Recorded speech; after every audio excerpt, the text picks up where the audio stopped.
climate covenants youth and young adult mobilization and is excited by the potential of students and young adults' collective climate action.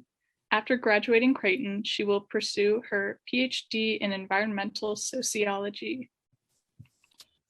Then I'm excited to introduce the other half of Emily Squared. Emily Paschaud is a sophomore at SCU, majoring in environmental studies and sociology, and minoring in sustainability and religious studies. So she's the program coordinator of SCAP's ENACT program, a fossil-free SCU organizer. She sits on the Green Team Executive Board. She's also a research intern for the tUrn Climate Crisis Awareness and Action, and she assists with the development and the execution of this biennial invitation to lean into the climate crisis. Thank you, Emily.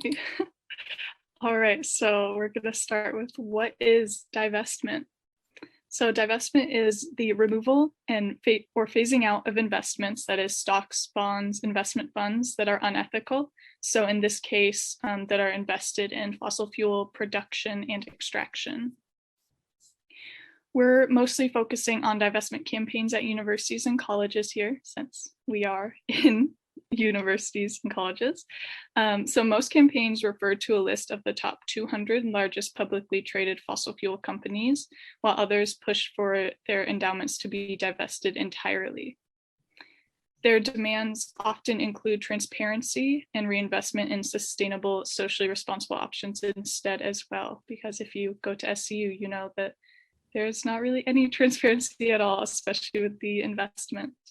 And so the goal is really to make it socially unacceptable to be invested in fossil fuels, so social stigmatization.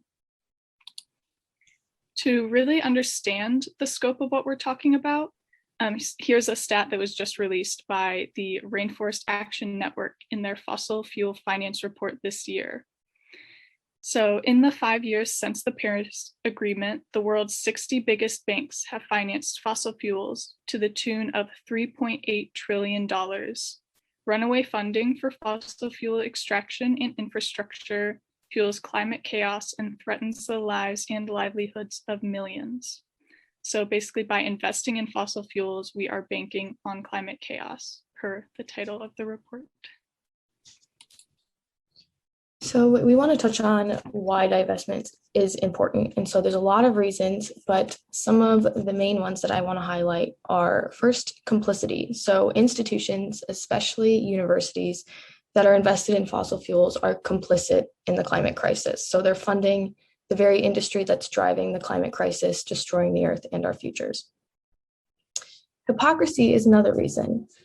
And so today, many universities are making strides for sustainability. We're hearing of universities improving facilities, going carbon neutral, and what US News and World Report is called greening the classroom.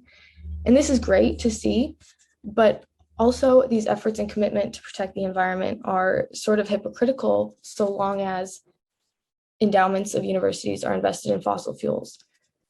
We're financing the further destruction of our planet at the same time that we're trying to improve things sort of on the surface. Also, our universities claim to care about our futures, right? They're shaping us to be successful adults and to be able to function in society after we leave their institution. And at the same time, if their endowments are invested in fossil fuels, they're sort of banking on that same climate chaos that Emily said before. And that's the world that we're going to walk into when we graduate. Another important reason to divest is morality. So we know that climate change is a moral issue. It's a human rights issue.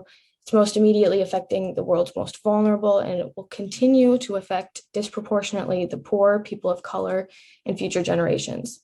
So this is a moral issue that requires a moral response, not a solution solely in dollars and cents. And so divestment sort of recognizes that we can't just look at things in terms of their rate of return. We have to look at things from a moral view as well. We have a fiduciary responsibility to divest as well. So divestment is financially responsible. And that's a common counter argument. A common argument from people who oppose divestment is that, well, endowments fund the operation of universities and fund student scholarships and things like that.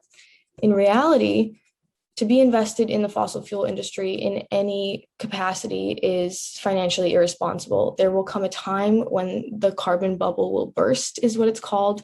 Fossil fuels will no longer be profitable, and so our endowments will suffer. And so it's kind of a complex issue. And instead of explaining the carbon bubble here, I'm going to put an article in the chat if anyone's interested in learning about how these fossil fuels will become unprofitable.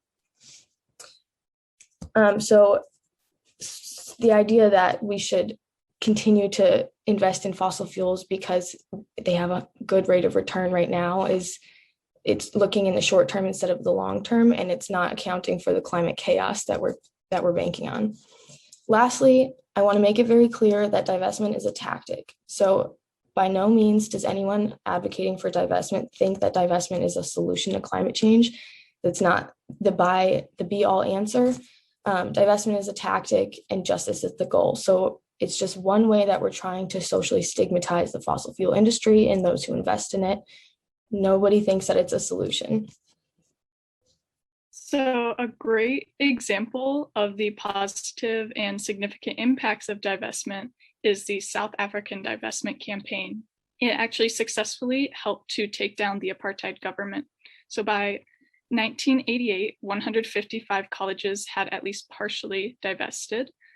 The roots of the South Africa divestment movement were in the US college system, but of course it did spread to other entities. So from 1985 to 1990, over 200 US companies cut all ties with South Africa, resulting in a loss of $1 billion in direct American investment. So then South Africa was ravaged by capital flight, which is when assets or money rapidly flow out of a country, as the businesses, investors, and money left. So then their currency was significantly devalued and inflation reached double digits. So this economic situation, as well as the resistance efforts of those suffering under apartheid, meant South Africa's system had to come to an end. So even though universities divesting from companies may not have had a large impact on a firm's share price or market capitalization, it really helped to raise attention to corporate interests in South Africa, and therefore the image of the companies were tarnished. So basically it was a huge contributor, but not the only reason, of course, and it helped bring about the same social stigmatization that we are aiming for with fossil fuels. So because of this history, we know that divestment works as a tactic.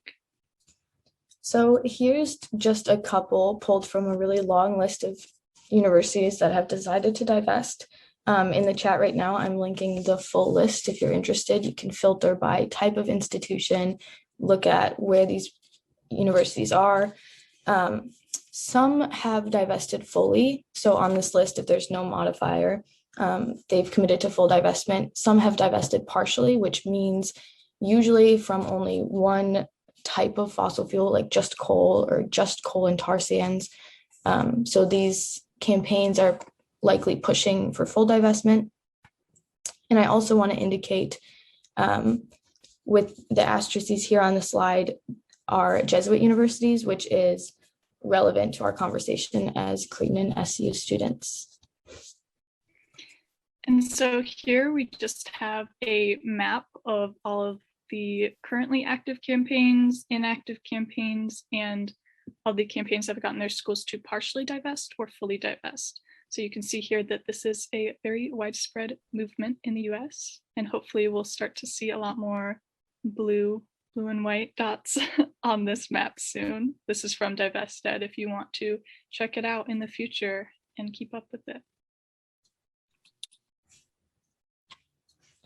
So we want to highlight a couple universities that did commit to full divestment and kind of detail how they got there. So a lot of campaigns, student campaigns primarily at universities, they advocate for different angles. So there's socially responsible investment guidelines, there's Jesuit values, they appeal to legal action or direct action, and we'll kind of get into those a little bit later. The University of Dayton was one of the first sort of leaders in this movement. They committed to divestment in 2014. They were the first Catholic university to divest, and they had their mission was sort of the key driver of that decision. since that was so early, there's been time for research to sort of see the effects and the fallout of this decision. And a lot of people now who are thinking about divestment are asking, well, what happened to Dayton? Like, what happened to their bottom line? So there was, in the summer of last year, there was a report published in the New York University Journal of Business. I'm linking an article about it here that the article links the actual study, but basically they found no discernible difference between 2014 and 2020. They measured the endowment's performance up against a sort of model of their endowment had they not divested, and they saw the discrepancies in performance, and there was no difference and in fact slight improvement. So we have that to go off of. There's empirical evidence that divestment does not harm endowments, and in fact can even improve them. So Seattle University is another university that divested or committed to divest in 2018. That decision was made after a 6-year-long student campaign. As of 2020, they are actually ahead of schedule. So they committed to 50% divestment by 2020 and full divestment by 2023. In April of 2020, they announced that they were 9 months ahead of schedule, and they were celebrating that. Georgetown University recently also announced that they were committing to divestment. In that announcement by the president, he said, quote, "The action by the board is the result of a multi-year engagement that included the long-term sustained efforts of the student-run GU fossil-free campaign." So he is directly citing the student activism that led the board to this decision. So now I'll just go over a couple of active campaigns that will hopefully be successful campaigns soon. So Harvard is one that has not committed to divesting fully, but the campaign has done a lot. And so I'm going to go over a couple significant actions. So a group of Harvard University students, alumni, and professors actually filed a complaint with the Attorney General of Massachusetts this March, contending that the university's investments in fossil fuels violate state law laying out nonprofit institutions' investing responsibilities. So this new complaint alleges that Harvard fails to comply with a 2009 state law called the Uniform Prudent Management of Institutional Funds Act, or UPMIFA. So Harvard is failing to uphold 3 duties under this law: to consider the charitable purpose of an investment, to invest with prudence, and to invest with loyalty. So Harvard's charitable purpose is the advancement and education of young people. And this mission is undermined by the university's investments in an industry that has spent years bringing about doubt about climate science, lobbying against climate action, and attacking Harvard's own faculty. The extraction of fossil fuels damages the world's natural systems and disproportionately harms youth, poor people, and Black people, Indigenous people, and people of color. Therefore, profiting from such destructive and evil activities violates Harvard's obligation to consider the charitable purpose of an investment. And as far as the duty to manage Harvard's assets with prudence, due to the fossil fuel industry's poor financial performance, the world's largest oil companies actually lost nearly $90 billion in value in the first 3 quarters of 2020. Harvard's continued investment in fossil fuels is, quote, "a losing proposition," as the complaint puts it. And this risk is also amplified by the industry's well-documented pattern of fraud. And then for the to invest with loyalty, several of Harvard's trustees have or had significant ties to the industry. So this is obviously a conflict of interest.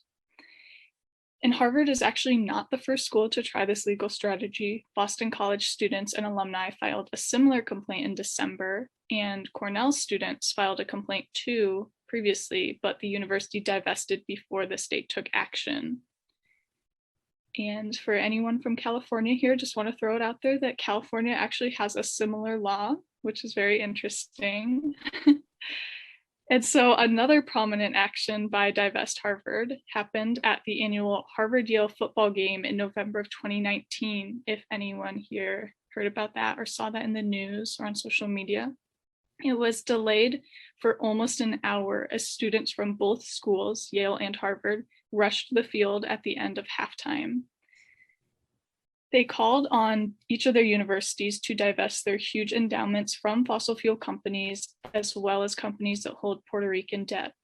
So individuals that were not originally part of the planning from the crowd joined in, ran onto the field to join them in protest, and the field was full of people demanding divestment. And so also University of Pittsburgh, you may have heard a little bit about this if you're from SU and went to our divestment panel last quarter. But Fossil-Free Pitt's campaign started in fall of 2014 after the People's Climate March in NYC triggered it. And so following this, over the years, they have had mass petitioning, and they've even gotten the mayor of Pittsburgh to sign their petition. And this is a very impressive action, I think. Last year, before the pandemic, they occupied the cathedral on their campus for 285 hours, during which they interrupted the Board of Trustees meeting. They passed out info, orange squares, got people to join them. And so this included sleeping on the floor, despite the school becoming a lot stricter about regulating their presence. So they took away their orange table covers, they banned sleeping pads and pillows, but the students stuck through it and they stayed there. And so since the pandemic hit, their campaign has really been ramping up like the social media side, with digital divestment 101s, social media posts for pressure, sticker sales, posting memes, and other ways of raising awareness. They even purchased an orange billboard recently that said, "Pitt, the world is watching, divest now," with like a little set of eyes on it. So students and community members could take pictures with this billboard and then post those pictures to show their support. So I'm going to detail a little bit about Creighton's campaign. So the Creighton Climate Movement, as we call it, was established in 2019. Our first real action was just motivated by students wanting to see Creighton be more forward about climate action, feeling sort of like it wasn't being talked about on campus as much as it should be. So we held a demonstration of about 250 students that we titled Silence for the Climate. And so this was a gathering in front of our university parish that we observed 3 minutes and 50 seconds of silence in significance of the 350 parts per million of carbon dioxide necessary to keep a stable climate.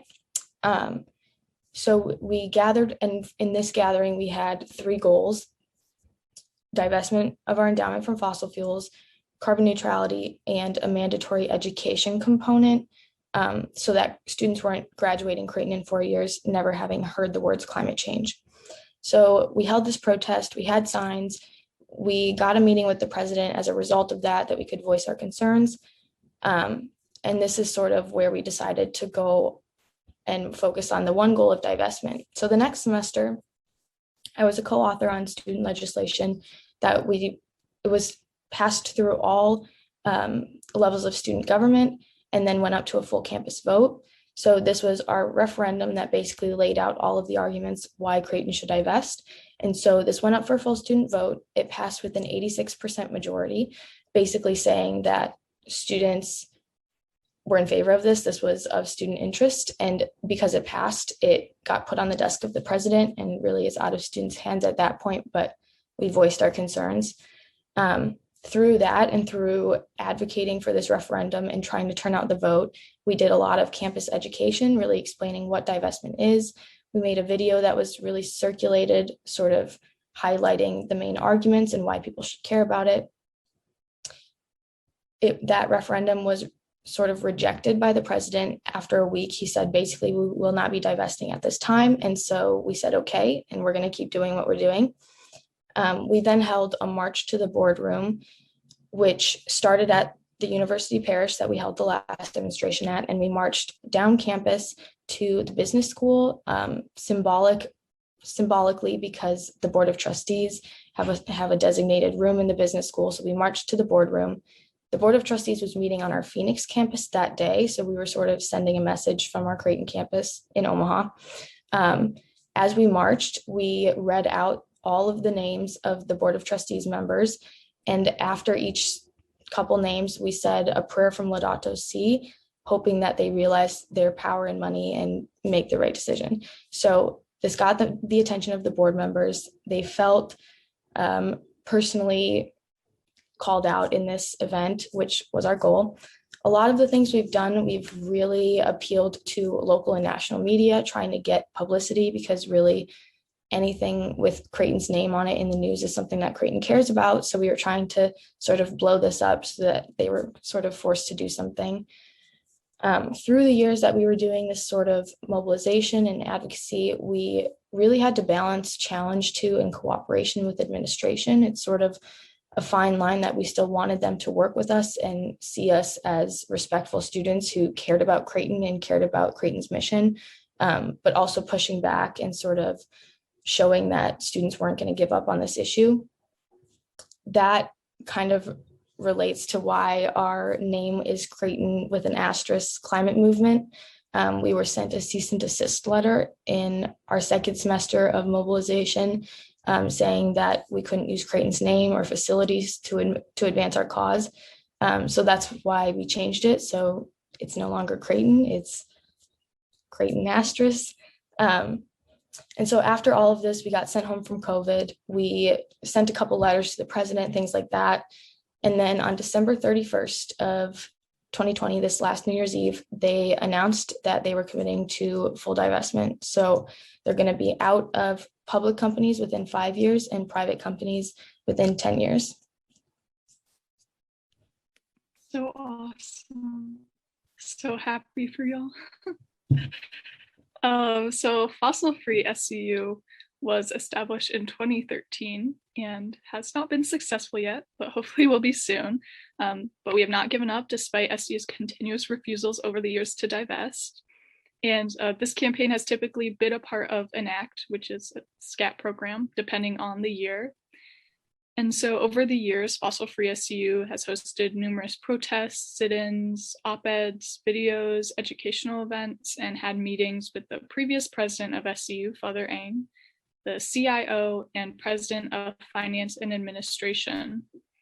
So 2 years ago, right? Yeah, in 2019, we once again met with the chief investment officer, John Kerrigan, and we were told that divestment was not happening, with one of the reasons being SU has commingled funds that contain fossil fuel investments, and apparently that's too difficult to filter or get out of, some lame excuse like that.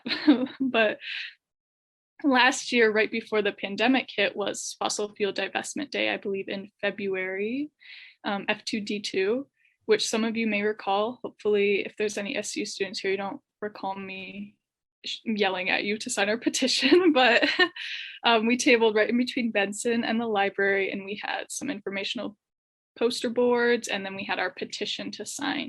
During the pandemic, we were on a bit of a hiatus. It was hard to coordinate with everyone, but we definitely have big plans for this quarter. So any SU students here, I recommend getting involved. You can come to our ENACT meetings on Wednesday, and I'll send information about getting emails about that also. So since SU and Creighton are both Jesuit schools, I wanted just to highlight how Jesuit schools are unique. So we have a significant sort of leverage point that other public or state schools don't have, and that's our mission. So the Jesuit mission upholds the promotion of the betterment of society and justice and all those things. So that's verbatim that we can cite and say divestment is in line with this. The board of trustees of our universities are then supposed to be stewards of this mission. So by not deciding to divest or deciding to continue to invest, they're not upholding that mission. Our schools have Jesuit presidents that should know this mission and should know that the decision is in line with it. And there's also outlined universal apostolic preferences, which you see on the right of this screen, that changes every couple of years. The current ones, though, are promoting discernment in the spiritual exercises, walking with the excluded, caring for our common home, and journeying with the youth. So in terms of climate change action, walking with the excluded, caring for our common home, and journeying with youth are all pretty in line with taking action and not standing by and passively profiting from climate change and fossil fuel industries. There's a document put forth by the Society of Jesus called The Promotion of Justice in the Universities of the Society that specifically indicates, quote, a firm resolve to never profit from or allow ourselves to be suborned by positions of power deriving from privilege, for to do so, even passively, is equivalent to active oppression. To be drugged by the comforts of privilege is to become contributors to injustice as silent beneficiaries of the fruits of injustice. So that's outlined by the Society of Jesus for Jesuit institutions to continue to be Jesuit institutions. They have to sort of adhere to these guidelines. And this makes very explicit not profiting from injustice. Lastly, Pope Francis has made very clear his priority of climate change and climate action, and he's even explicitly endorsed divestment as a way to do that. All right, so here we have a quote from Pope Francis. Shun companies that are harmful to the environment, such as fossil fuels. SCU, I hope you listened to that. All right, so thank you, everyone. Just want to throw out a few action items as far as what you can do. You can, if you're a college student or alumni or donor, you can research your board of trustees to see if they have ties to fossil fuels. You can sign a divestment petition, including ours that SCUs that I sent in the chat. And you can follow different campaign social media accounts and support them and contact them to get involved. So I have Creighton's divestment campaign Instagram, and then SCU divestment also. So thank you.